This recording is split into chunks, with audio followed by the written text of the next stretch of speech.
지난주에 우리가 살폈듯이 모세와 같은 아론 계열의 사람 고라가 왜 아론의 집안만 제사장을 하느냐, 나에게도 제사장직을 맡겨주면 얼마든지 그 역할을 잘 감당할 수 있는데 왜 나에게 이런 기회를 주지 않느냐라고 불만을 가지고 있었잖아요. 근데 이제 자기 혼자 힘으로는 모세에게 반기를 들 수 없으니까 원래 이스라엘 집안의 장자권을 가지고 있었지만 넷째 아들이었던 유다 집안에게 장자권을 뺏기고, 또 이제 광야로 나와서는 셋째 아들 집안이었던 레위 지파에게 그 장자 권한을 모두 다 빼앗긴 것에 대한 서로 불만을 품고 있던 르우벤 지파의 족장들 그리고 지도자들을 설득해가지고 그들과 함께 모세와 아론에게 반기를 들지 않았습니까? 그들이 내세웠던 반기의 명분이 무엇이었습니까? 우리 모두가 하나님 앞에 다 거룩하고 평등한 하나님의 자녀들인데 왜 모세와 아론, 너희 집안에서만, 너희 형제들만 이스라엘의 지도자, 백성들의 제사장들, 그 거룩한 일들을 다 맡아서 하느냐? 우리에게 그 직분을 나누어 달라. 르우벤 지파가 우리의 장자니까 르우벤 지파에게 백성들의 리더가 될 수 있게 그 권한을 넘겨주고, 우리 역시도 레위 지파니까 우리 집안에도 제사장직을 넘겨달라. 양보해라. 권한을 같이 나누어 가지자라고 이야기했습니다. 이들은 이런 명분을 내세우면서 모세와 아론을 향해서 죽일 듯이 덤벼들었는데, 이런 일촉즉발의 상황에서 모세는 곧바로 하나님께 엎드려 하나님의 도우심을 구하지 않습니까? 즉 모세는 대적들이 자기를 죽이려고 덤벼드는 상황에서도 자기를 도와서 대적자들을 물리쳐줄 사람을 모은다든가, 아니면 백성들을 설득하기 위해서 변명을 하든가 세상적인 이런저런 방법들을 사용하지 않았습니다. 그는 하나님 앞에 엎드렸습니다. 기도를 통해서 하나님의 도우심을 받는 것이 이 문제를 해결할 수 있는 유일한 방법이다라는 것을 알았기 때문에 모세는 다른 거 생각하지 않았죠. 곧바로 하나님 앞에 엎드렸습니다. 그리고 이렇게 하나님께 모세가 엎드렸을 때에 하나님께서 모세에게 주셨던 말씀이 무엇입니까? 그 내용이 이제 5절부터 19절까지의 말씀인데 핵심만 간단하게 말씀드리면, 아시는 것처럼 향로에 불을 지펴가지고 하나님께 분향할 수 있는 것은 오직 제사장들만 할 수 있는 일이었습니다. 그것도 아무렇게나 자기 마음대로 불을 지피면 안 되지 않았어요. 아론의 두 아들 제사장이 자기들 임의대로 향로에 불을 지펴서 분향하다가 불이 나와 그들을 삼켜 죽이지 않았습니까? 제사장들만, 그리고 하나님의 법에 따라서만 그 일을 할 수 있었더랬습니다. 근데 이제 지금 하나님께서는 모세에게 그렇게 제사장이 되고 싶어하고 그렇게 리더가 되고 싶어하는 그들에게 제사장들처럼 향로에 불을 담아서 하나님의 임재 앞으로 나아올 수 있게 해줘라. 그들에게도 기회를 줘봐라. 즉 그들 소원대로 제사장의 업무를 한번 해볼 수 있게 해줘라. 그렇게 그들이 제사장만 가지고 나올 수 있는 그 향로에 불을 지펴서 내게로 가지고 나오면 그들 중에서 즉 너희들 중에서 누가 내가 원하는 진짜 제사장인지를 내가 보여줄 것이다. 그런 말씀을 하셨더랬습니다.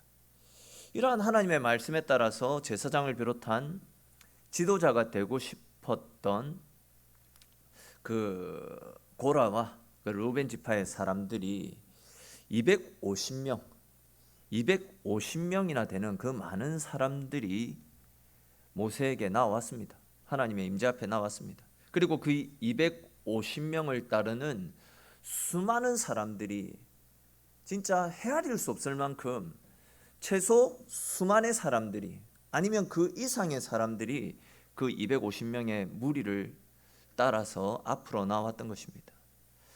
이 반역의 무리들은, 그 250명의 무리들은요, 자기들을 따르는 그 수많은 사람들을 이용해 가지고 하나님, 백성들은 이렇게 모세와 아론이 우리의 지도자가 되는 것을 원하지 않습니다. 백성들의 마음을 하나님 헤아려 주십시오. 민심이 곧 천심이라고 했는데 이 많은 사람들이 이렇게 우리를 따르고 있는데 어찌하여 하나님은 모세와 아론만을 고집하십니까? 이런 식으로 나왔던 겁니다. 다시 말해서 그들은 숫자를 가지고 모세와 아론을 협박했을 뿐만이 아니라 숫자를 가지고 하나님을 압박하고 있었던 것입니다. 계속 말씀드리고 있지만 지금 이스라엘이 이렇게 모세와 아론에게 반기를 들고 죽이려고 덤비고 있는 것은 모세와 아론에 대한 반항이기 이전에 모세와 아론을 세우신, 그들을 지도자로 세우신 하나님에 대한 반항이고 하나님께 반역의 깃발을 들고 있는 상황 아닙니까? 다시 말해서 아무리 자기들이 볼 때 모세와 아론이 시원찮게 보이고 자기네들이 그 일을 하면 더 잘할 수 있는 것처럼 느껴지더라도 모세라는 사람을 보면 안 되고 그런 모세를 세우신 하나님을 봐야 되는데, 모세와 함께 하시며 그를 통해서 지금까지 그들을 여기까지 이끌어 주셨던 그 능력의 하나님을 봐야 되는데 그들은 하나님을 보지 못했습니다. 19절에 기록된 말씀처럼 모세와 아론이 시원찮다면서 그 자리를 내놓으라고 덤벼들고 있는 상황입니다. 그러자 이제 이어지는 19절 말씀 후반부를 한번 보시면, 그렇게 고라와 그의 무리들이 모세와 아론을 대적하기 위해 쳐들어올 때에 그들 가운데 하나님의 영광이 나타나는 것을 볼 수 있습니다. 그리고는 모세와 아론에게 내가 너희를 대적하는 그들을 즉시 멸할 테니까 너희는 그 자리에서 속히 떠나가라 라고 말씀하시는 것을 볼 수 있습니다. 그러니까 이제 고라와 그의 무리들이 생각할 때 이렇게 많은 사람들이 때를 지어서 하나님 앞에 나아가서 모세와 아론이 아닌 우리에게도 기회를 달라고 부탁을 하면 하나님께서도 이런 백성들의 마음을 헤아려서 자기네들 편을 들어줄 것이다. 그들은 그런 생각으로 숫자로 밀고 붙였던 겁니다. 근데 하나님은 그것이 아니다 라는 당신의 뜻을 분명히 보이십니다. 창세기 6장 이후에 보시면 하나님께서는 타락한 세상을 바라보시면서 하나님이 세상을 지으신 것을 한탄하시고 노아의 가족 8명을 제외하고는 물로 세상을 쓸어버리지 않습니까? 또한 소돔과 고모라 땅이 죄로 뒤덮여 있을 때에도 하나님께서는 아브라함의 조카 롯의 가족만을 구원하시고 소돔과 고모라 땅을 불로 심판하셨던 것을 우리는 너무 잘 알고 있습니다. 그러니까 하나님은 다수라고 해서 그들의 편을 들어주시는 분이 아니다라는 겁니다. 하나님은 세상이 어떠 하더라도 세상에 물들지 않고 그럼에도 불구하고 말씀이 진리임을 알고 진리의 편에 서서 믿음을 지키는 사람, 하나님께서는 그들을 귀하게 여기시고 그들을 통해서 당신의 크고 위대한 일들을 이루어 가시는 분, 그분이 바로 하나님 아니십니까? 백성들이 볼 때 모세가 시원찮았지만 그러나 하나님은 하나님 뜻대로 살려고 하고 힘들 때마다 하나님 앞에 엎드렸던 그 모세, 연약했지만 하나님을 의지했던 그 모세를 통해서 하나님의 위대한 일들을 맡겨주셨다라는 겁니다. 잘 아시는 것처럼 하나님의 역사는 다수에 의해서 이루어지지 않았습니다. 하나님은 항상 하나님의 능력을 의지했던 소수의 사람, 믿음의 사람, 하나님께 생명 걸었던 의로운 그 사람을 통해서 당신의 역사를 이루어 가시지 않았습니까? 다시 말해서 역사를 이끌어가는 사람은 다수가 아니라 소수라는 이야기입니다.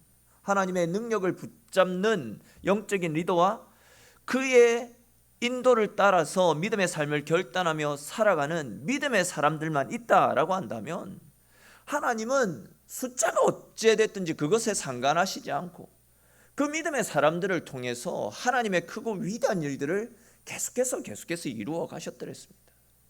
우리가 잘 알고 있는 기드온의 300용사, 그 이야기만 생각해도 쉽게 이러한 사실을 알 수 있지 않습니까?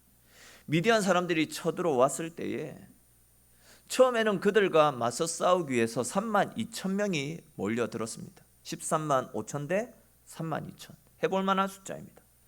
그러나 하나님께서는 3만 2천 명, 그 많고 많은 사람들 중에서 실제로 사용하셨던 사람은 딱 300명이었습니다. 300명. 하나님께서는 고작 그 300명의 숫자를 데리고 하나님의 일을 진행해 나가셨듯이, 즉 300명을 통해서 13만 5천이라고 하는 말도 안 되는 숫자를 괴멸시키셨듯이, 교회는요 영적으로 깨어있고 믿음으로 살아가는 소수의 사람들, 세상에서 답을 찾지 않고 하나님께 답을 찾고 하나님 앞에 기도하며 하나님을 신뢰하고 의지하는 믿음의 사람, 그 소수의 사람만 있어도 하나님은 그 사람들을 통해서 교회를 회복시키고 세상을 회복시키고 하나님의 나라를 거룩히 세워나가는 크고 위대한 일들을 맡겨주신다라는 겁니다. 즉 하나님의 나라에서는 절대 수가 아니라 헌신의 정도, 얼마나 하나님께 인생을 거느냐 맡기느냐, 하나님은 그것을 귀하게 여기신다라는 겁니다. 다시 말해서 주님께서는 주님을 사랑하는 우리의 헌신, 크신 하나님을 바라보는 우리의 믿음을 그 무엇보다도 귀하게 보시고 그런 사람들을 통해서 하나님의 나라를 세워나가십니다. 그러므로 여러분, 내가 지금 하고 있는 일들이 사람들이 많이 있다라고 해가지고 또한 모두가 함께 걷고 있는 안전하고 보장된 길이다라고 여겨진다 할지라도 절대 그것 때문에 안심하지 마십시오.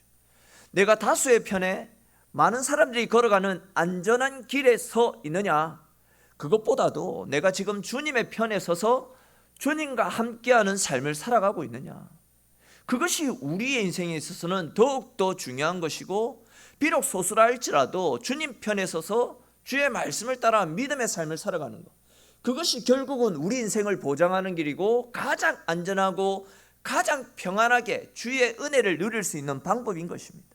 설령 온 세상이 이런 길을 걸으려고 하는 우리를 비웃고 우리에게서 등을 돌리고 나를 외면한다 할지라도, 여러분 그 길이 진리이고 그 길의 끝에 주님이 우리를 기다리고 계시다라는 확신이 든다면 언제나 어떤 상황 가운데서 진리를 쫓아 믿음으로 살아가시는 저와 여러분들의 인생이 될 수 있기를 주님의 이름으로 축원합니다. 이어지는 말씀 역시도 계속 이러한 사실을 우리에게 말해주고 있습니다. 오늘 본문을 보시면 고라와 또 루벤 지파의 지도자들이 자기 편이 다수니까 하나님께서도 다수의 편을 들어주실 것이다, 이런 기대를 가지고 하나님께로 몰려왔습니다. 엄청나게 많은 숫자가 몰려들었습니다. 그런데 이제 하나님께서는 그들의 행위를 하나님에 대한 반항으로 간주하십니다.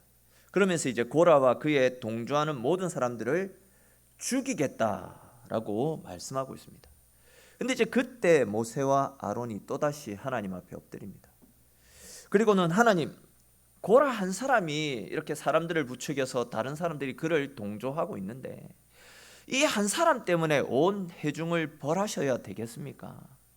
하나님은 생명의 하나님이시지 않습니까? 하나님은 살리시는 하나님이시지 않습니까? 그러니 부디 저들을 불쌍히 여기시고 저들을 살려주십시오라고 또다시 모세가 엎드리는 것을 볼 수 있습니다. 그러자 이번에도 하나님께서 모세와 아론의 기도를 들으시고 이번에도 반역에 동참했던 모두를 죽이실 계획들을 거두시고 고라와 또 그 일에 적극적으로 동참했던 몇 명, 즉 주동자들만 벌하시겠다라고 당초의 뜻을 돌이키시는 것을 볼 수 있습니다. 사실 교회를 세워가다 보면요, 예상치 못한 어려움, 또한 뜻밖의 사고로 인해서 공동체 속에 큰 환난과 어려움이 찾아올 때가 종종 있습니다. 그럴 때 이제 성도들을 선동하고 여기저기에 전화를 걸어가지고 사람들의 마음을 얻기 위해서 동분서주하며 혼란을 야기시키는 그런 지도자가 있는 반면에 곧바로 하나님의 도우심을 구하고 주님을 찾는 지도자가 있습니다. 근데 보십시오, 아무리 사람의 마음을 얻어내고 또 아무리 많은 사람들이 자기 편에 서서 자기들의 의지를 지지해 준다 할지라도 그 뜻이 하나님의 뜻이 아니면, 하나님의 마음을 얻어내지 못하면 아무 소용없는 것을 볼 수 있습니다. 보십시오, 하나님은 사람의 마음을 얻어서 하나님을 찾아왔던 사람들이 아니라 기도하는 사람, 즉 하나님께 소망이 있다라는 사실을 알고 기도로 하나님의 도우심 앞에 바로 엎드리는 모세, 그 모세의 편에 서서 모세에게 도움을 주시지 않습니까? 다시 말해서 교회를 지키는 것은요, 똑똑한 사람, 세상적으로 영향력 있는 사람, 또 힘이 있고 돈이 있는 사람이 아니라 기도로 하나님 앞에 엎드리는 사람, 기도가 우리의 힘임을 알고 하나님께 소망을 두고 주님의 능력을 의지하는 기도의 사람, 믿음의 사람, 결국 그런 사람들이 교회를 세워가고 교회의 힘이고 능력됨을 믿으시기를 축원합니다. 보십시오 여러분, 하나님께서 모세와 아론의 기도를 들어주셨습니다. 반역의 줄에 섰던 모든 사람들을 다 멸하시겠다라는 당초의 계획을 이 중보자의 기도를 통해서 철회하십니다. 그리고 이제 고라를 비롯한 반역의 주동자들과 끝까지 회개치 않고 반역의 길에 서 있던 사람들, 그들만을 벌하시겠다라고 말씀하셨습니다. 우리 오늘 보면 23절, 24절 말씀 다시 한번 읽어봅시다. 23절, 24절 말씀입니다. 여호와께서 모세에게 말씀하여 이르시되 회중에게 명령하여 이르기를 너희는 고라와 다단과 아비람의 장막 사방에서 떠나라 하라. 아멘. 무슨 말씀입니까? 그냥 간단하게만 말씀드리면 지금 하나님께서 모세에게 고라와 반역의 주동자들 또한 반역에 동조하고 있던 그 사람들을 향해서 하나님이 곧 그들을 심판하실 것이니 지금이라도 너희들이 서 있는 그 길이 죄악의 길이다, 잘못된 길이다 라는 것을 느끼는 사람은 속히 그 길에서 돌아서라. 그렇게 돌아서는 사람은 심판에서 건져주겠다라는 하나님의 말씀을 반역자들 그 무리들에게 선포하라라고 하나님이 지금 모세에게 말씀을 하시는 겁니다. 그리고 이제 26절에 기록된 말씀처럼 모세가 그 메시지를 사람들 앞에 선포합니다. 그리고 모세가 전한 경고의 말을 듣고 많은 사람들이 고라와 반역의 무리에서 떠나는 것을 볼 수 있습니다. 그런데 보시면 참 안타깝게도 곧 하나님의 심판이 임할 것이다 라는 경고의 메시지를 듣고도 끝까지 돌아서지 않습니다. 끝까지 반역의 무리와 함께 서 있는 자들을 보게 됩니다. 지금까지 그들이 하나님 앞에 대항하고 모세와 아론에게 대항함으로 얼마나 처절한 죽음을 당했습니까? 그리고 이주면 갈 수 있는 길을 38년이나 되는 긴 세월을 돌아야 된다는 엄청난 벌을 받지 않았습니까? 하나님께 불순종, 하나님께 반역 이꼬르 곧 죽음, 곧 고통, 그런 등호 방식들을 그들은 광야 생활 동안 계속 몸으로 체험해 놓고도 끝까지 돌아서지 않습니다. 인간의 완악함을 볼 수 있습니다. 아무리 하나님의 말씀이 선포되어져도 말씀대로 살지 않고 여전히 내 자아가 살아서 여전히 내 뜻대로, 내 생각대로, 내 고집대로 살아가는 우리의 모습을 이스라엘 백성들의 모습 가운데서 발견할 수 있어야 됩니다. 28절부터 30절 말씀해 보십시오. 이렇게 끝까지 돌아서지 않는 사람들을 향해서 모세가 하나님의 심판 메시지를 선언합니다. 그 내용이 무엇이냐면 이제 너희들은 하나님의 진노로 전부 죽게 될 것이다. 근데 만약에 너희들이 전염병이나 질병 또는 적들이 쳐들어와서 적들의 칼에 의해서 죽게 된다면 너희들은 완악해서 그 죽음을 하나님으로 말미암는 심판으로 생각하지 않고 우연한 일로 간주할 수 있기 때문에 하나님은 너희들이 죽는 그 죽음이 하나님의 심판으로 말미암는 죽음이다라는 것을 알리기 위해서 지금까지 너희들이 한 번도 경험해 보지 못한 일, 즉 땅이 입을 열어서 끝까지 반역했던 무리들과 그들의 모든 소유를 삼켜서 수올로 집어 삼키게 될 것이다라는 심판의 메시지를 선포하고 있습니다. 그러니까 이제 제가 이 장면들을 생각해 보니까 땅이 갈라졌는지 아니면 만화에서 애니메이션 같은 데 보면 땅이 갈라져 가지고 땅이 입체감이 푹 이렇게 치솟아 올라 가지고 반역하는 무리들을 삼켰는지, 아무튼 지금 하나님은 지금까지 너희들이 경험해 보지 못했던 말도 안 되는 특별한 사건을 통해서 너희들을 심판함으로 너희들의 죽음이 우연한 죽음이 아니라 하나님으로 말미암는 죽음이다, 그것을 보여주시겠다라고 굉장히 무서운 말씀을 하셨던 겁니다. 그리고 모세의 이런 심판 예고가 끝나자마자 그 반역자들이 서 있던 땅이 갈라집니다. 그리고 그 땅이 입을 열어서 고라에게 속한 모든 사람들과 그들의 죄산을 삼키는 것을 볼 수 있습니다. 그런데 이제 그 반역자들이 떨어진 곳은 그냥 땅속이 아니라 뭐라고 이야기하고 있습니까? 수월, 곧 지옥입니다. 지옥. 곧바로 그들을 지옥으로 이끌어가고 있습니다. 회개하고 돌아설 기회를 분명히 하나님 주셨잖아요. 근데 끝까지 돌아서지 않는 사람들은 하나님 지옥으로 떨어뜨리신다라는 겁니다. 예수 그리스도를 믿어야 된다라고, 복음만이 하나님 나라에 들어갈 수 있는 길이라고 계속해서 선포해도 그것을 믿지 않고 콧방귀 뀌는 사람들, 결국 그 끝은 수월임을 오늘 말씀을 통해서 우리에게 보여주고 있습니다. 그렇게 그들을 집어삼켰던 땅이 다시금 아무 일도 없었다는 듯 원래의 모습으로 되돌아왔습니다. 그리고 하나님의 심판은 그것으로 끝나지 않았습니다. 하나님께서는 모세와 아론의 권위를 무시하며 자기네들도 제사장을 시켜달라라고 향로를 들고 하나님 앞으로 나왔던 그 250명의 지도자들, 그 지도자들이 들고 있었던 그 향로에 불을 피우십니다. 불을 지피십니다. 그리고 35절에 기록된 것처럼 심판의 불로 그 향로를 들고 있던 250명의 지도자들을 다 불살라 죽이셨습니다. 앞에서 살펴봤듯이 이들은 수많은 군중들을 등에 업었습니다. 이제 자기들도 백성의 지도자가 될 수 있고 이제 우리들도 제사장이 되어서 하나님께 제사 지내겠다고 지금 의기양양한 모습으로 하나님 앞에 나오지 않았습니까? 근데 하나님께서는 그런 그들이 들고 있던 향로에 심판의 불을 내리심으로 그 반역자들을 태워 죽이셨던 겁니다. 계속 말씀드리고 있듯이 지금 이스라엘 백성들은 모세와 아론에게 지속적으로 반기를 들었고, 하나님은 이 반역을 모세와 아론을 세우신 하나님에 대한 반역으로 간주하시고 믿음 없고 불순종하며 끝까지 하나님의 권위에 따르지 않았던 그들을 다 죽이셨던 겁니다. 그러니까 이제 지금 이스라엘 진영 가운데서 수많은 사람들이 땅이 갈라져서 땅에 묻혀 죽었습니다. 또 하늘에서 내려온 심판의 불을 맞아가지고 250명의 지도자가 눈 깜짝할 사이에 다 죽어버렸습니다.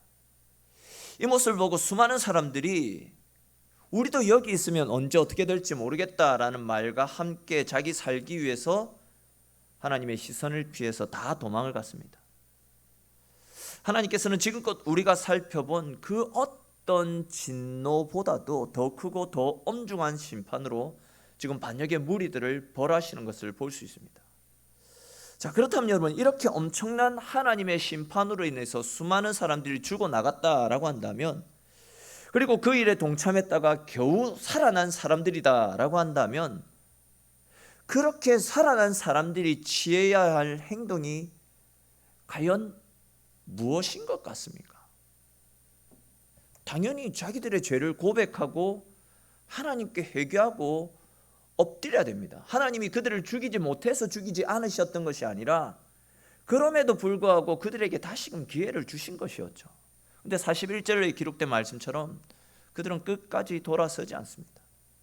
오히려 보시면 그들이 얼마나 악합니까? 또다시 추종 세력들을 모읍니다. 그리고는 또 모세와 아론에게 달려왔습니다. 그러더니 모세와 아론, 당신들이 뭔데 하나님의 백성들을 이렇게 많이 죽였냐? 왜 그런 짓을 했느냐라고 말하면서 또다시 모세와 아론에게 대항하는 것을 볼 수 있습니다. 그러니까 이제 계속해서 제가 말씀드리고 있는 것처럼 하나님께서 우리의 죄를 보여주시면 그것은 뭐 때문에 보여주시는 겁니까? 기회가 있다라는 것 아닙니까? 너희들에게 아직 살 수 있는 방법이 있고 길이 있으니까 너희들의 죄가 드러나면 하나님 앞으로 나와라. 그리고 용서해라. 하나님, 용서를 빌어라. 하나님께 엎드려라.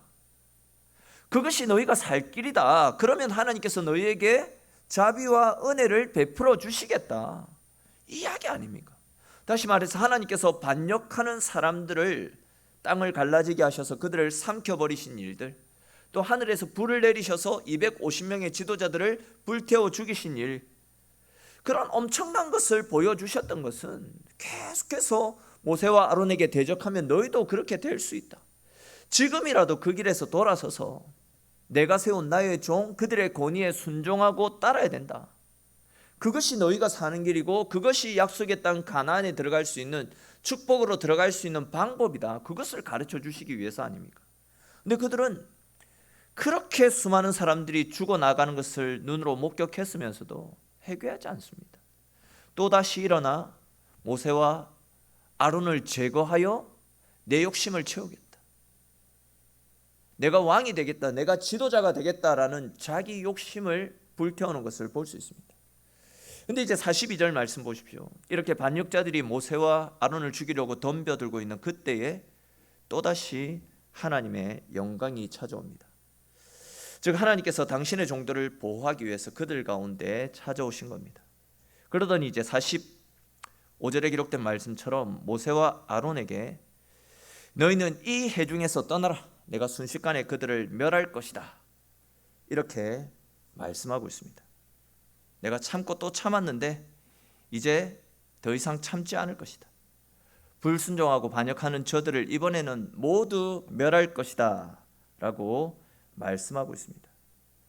여러분, 우리는 오늘 본문뿐만이 아니라 민수기서 말씀 중에 하나님께서 세우신 지도자들의 권위를 존중해 주시고, 하나님께서 당신이 세우신 그 지도자들의 권위를 존중해 주시지 않습니까?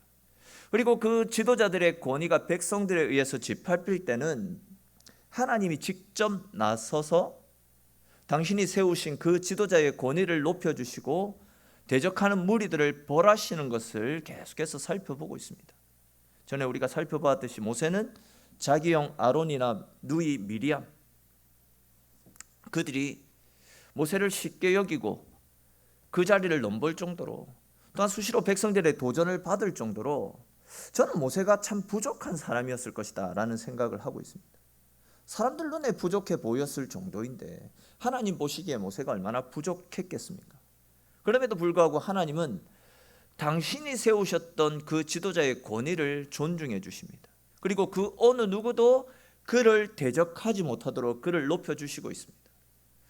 근데 여러분, 솔직히 아무리 하나님이 세우신 종이라 할지라도 눈에 허물이 보이고 어떨 때는 정말 이해할 수 없는 행동을 하는데 어떻게 그 일을 모른 척할 수 있겠습니까? 솔직히 그런 사람을 밀어내고 새로운 리더십을 세워나가는 것이 공동체에 더 큰 유익이 될 수 있는데, 이런 누가 봐도 동의가 되어지는 일인데 그런 무능력하고 답답한 지도자를 어떻게 그냥 가만히 눈뜨고 볼 수 있겠습니까? 그 지도자가 공동체를 갉아먹고 있는 것이 눈에 보이는데, 그 지도자로 인해서 공동체가 무너져가고 있는 것이 눈에 보이는데 어떻게 그런 것을 그냥 볼 수 있겠습니까? 그런데 지금 하나님이 우리에게 말씀하시는 것은 그런 지도자도 하나님이 세우신 사람임을 알고 그의 권위에 순종해야 된다라는 것을 가르쳐주고 있습니다.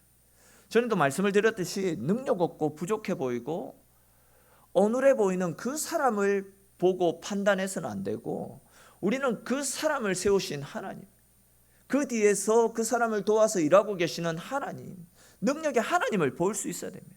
즉 능력 없는 지도자, 우둔하고 답답한 지도자를 보면 안 된다라는 거죠. 답이 없습니다. 사람을 보게 되면 그 어느 누구도 답이 없습니다. 우리나라에서 가장 똑똑하다라고 하는 분들, 그분들 대통령으로 세웠지만 역대 대통령 중에 보면서 답이다, 그렇게 생각됐던 분들이 있습니까? 다 보면서 답이 없다, 답이 없다, 그런 생각을 하지 않았습니까? 사람을 보면 답이 없다라는 겁니다. 그러나 그런 사람을 지도자로 세우신 분이 하나님이다라는 사실과, 또한 그런 사람들을 통해서 일하시는 하나님을 바라보면서 주님께 순종하듯이 주님이 세우신 지도자를 돕고 순종해 나갈 수 있어야 됩니다. 민수기에서 계속해서 나타나고 있듯이 하나님께서는 당신이 세우신 그 지도자에게 대적하는 것을 결국 하나님께 대적하는 것으로 보고 그들을 향한 철저한 심판을 가행하시지 않습니까? 우리가 잘 아는 다윗을 한번 생각해 보십시오. 그는 자기를 죽이기 위해서 사람들을 보내고 또 포위망을 좁혀왔던 사울 왕을 죽일 수 있는 기회가 두 번씩이나 있었습니다. 사무엘상 24장과 26장에 보면 다윗이 사울을 칼만 휘두르며 죽일 수 있는 그 상황이 두 번이나 있었던 것이 나타납니다. 그런데 다윗은 사울에게 그 어떤 위에도 가하지 않았습니다. 내가 어떻게 하나님께서 기름 부어 세워주신 종을 칠 수 있나? 그 일은 결국 하나님을 반역하는 행동이다라는 그런 믿음으로 끝까지 사울을 살려두었습니다. 다윗의 그런 모습을 보고 그의 신하들이 너무 답답하니까 사울 왕을 죽이면 이렇게 쫓겨다니고 고생을 하지 않아도 되는데, 편히 지낼 수 있는데 왜 그러십니까? 다윗 대장님께서 하나님께서 기름 부은 종을 칠 수 없다라고 한다면 제가 대신 사울을 죽이고 그 죄값은 제가 받겠습니다 라고 사울을 죽이려고 하잖아요. 근데 다윗은 그런 부하를 말리면서 그런 일을 하게 되면 하나님이 너를 벌하신다. 그러니 그렇게 하지 마라. 선악간의 그 사람에 대한 심판은, 즉 하나님이 세우신 사람에 대한 선악간의 심판은 하나님이 하실 일이니까 그 일은 하나님께 맡기고, 우리는 절대 사울 왕을 죽여서는 안 된다. 우리는 하나님으로부터 나온 이 권력들을 존중해 줘야 된다라는 말로 부하도 설득시키고 끝까지 사울을 살려두었습니다. 다윗은 분명히 사울 왕에게서 하나님의 영이 떠나갔다라는 것을 알고 있었습니다. 그런 이유로 하나님께서 사울 왕을 대신해서 사무엘 선지자를 보내어서 자기를 다음 왕으로 지목해 주시지 않았습니까? 또한 사울을 살려두면 지금까지 7년간이나 도망자의 삶을 살았는데 그 고생이 끝나지 않고 언제까지 그 고생이 이어질지도 모른다. 자기도 잘 알고 있던 사실입니다. 즉 사울을 죽이고 자기가 왕이 되는 것은 하나님의 뜻이고, 지금 하고 있는 이 도망자의 삶, 모든 고생을 끝일 수 있는 굉장히 좋은 기회였습니다. 그러나 그럼에도 불구하고 다윗은 하나님이 세우신 권위를 인정해 주지 않습니다. 그가 사울이 비록 엉망진창으로 망가져 있었지만 그런 그를 세우신 분이 하나님이셨기 때문에, 하나님이 그에게 권력을 주셨기 때문에 다윗은 하나님을 믿는 믿음, 그를 세우신 하나님을 신뢰하는 믿음으로 끝까지 사울을 보호해 줬습니다. 그리고 끝까지 그를 높여 주었습니다. 그런데 그 결과가 어떻게 됩니까? 다윗이 가지고 있었던 믿음 그대로 선악간에 옳지 못했던 사울 왕에 대해서 하나님이 심판하셔서 사울은 전쟁에서 죽게 됩니다. 그러나 기름 부음 받은 종을 존귀하게 여겼던 다윗 왕은 하나님으로부터 높임 받아서 이스라엘 역사상 가장 위대한 왕, 그가 하나님의 권위를 존중하고 하나님을 떠받들었더니 하나님께서도 다윗을 높여주셨다라는 겁니다. 하나님을 존중히 여기는 마음으로 하나님께서 세우셨던 사울 왕을 존중히 여겼던 다윗을 하나님께서 존중히 여기셨고 그를 존중히 그를 높여주셨다라는 말씀입니다. 저는 지금 우리에게도 이런 믿음들이 절대적으로 필요하다라고 생각합니다. 작게는 우리 가정의 가장을 우리는 존귀하게 여기고 그 권위를 존중해 줄 수 있어야 됩니다. 나라의 대통령을 존중히 여기실 수 있어야 됩니다. 정책이 마음에 들지 않고 내가 지지하는 정당의 사람이 아니다 할지라도 그 권위는 하나님으로부터 비롯된 권위 아닙니까? 그렇기 때문에 하나님을 믿고 그분을 존중하고 또한 국정 운영을 위해서도 계속해서 기도해야 됩니다. 아시듯이 제가 정치적인 발언을 하는 게 아닙니다. 앞에 정권에서도 또 그 앞에 정권에서도 계속 똑같은 말을 하고 있습니다. 그렇기 때문에 우리는 하나님으로부터, 모든 권력이 하나님으로부터 비롯되어진다라는 믿음을 가지고 하나님이 세우신 권력자들, 권위자들을 존중해 줄 수 있어야 됩니다. 특별히 이제 주님께서 세우신 교회의 중직자들을 존중히 여겨야 됩니다. 기름 부음 받아 세운 종입니다. 다윗의 고백처럼 하나님이 기름 부어서 세우신 종을 우리 인간의 생각으로 쳐서는 안 된다라는 겁니다. 또한 하나님의 고난을 위임해서 우리 교회의 위임 목사로 세워주신 저의 권위도 존중하고 그 권위에 순종하고 따라주셔야 됩니다. 앞에 서 있는 사람들의 그 인간적인 면이나 부족한 모습을 보면 답이 없습니다. 그런 인간적인 모습을 보지 마시고 하나님을 보십시오. 그리고 혹 부족하고 약한 부분이 보인다라고 한다면 오히려 그 사람을 위해서 기도해 주십시오. 선악간의 판단은 우리가 하는 일이 아니라 그 사람을 세우신 하나님이 하시는 일입니다. 성도된 우리는 오늘 말씀을 통해서 지속적으로 하나님 보여주시는 것처럼 하나님께서 세우신 앞에 서 있는 사람들을 위해 기도하고 순종하고 따르면 되는 겁니다. 그러면 하나님께서 우리의 삶을 높여주시고 하나님이 복 주시는 겁니다. 그렇게 하나님이 세우신 사람을 존중히 여기는 사람을 하나님께서는 당신을 존중히 여기는 것으로 간주하셔서 그 사람에 대해서도 존중히 여기시고 그 사람의 인생을 높여주실 것입니다. 그리고 그런 권위를 존중하는 공동체가 결국 주의 도우심으로 말미암아 언제나 건강하고 아름답게 주님이 기뻐하시는 교회로 세워져 갈 수 있게 되는 것입니다.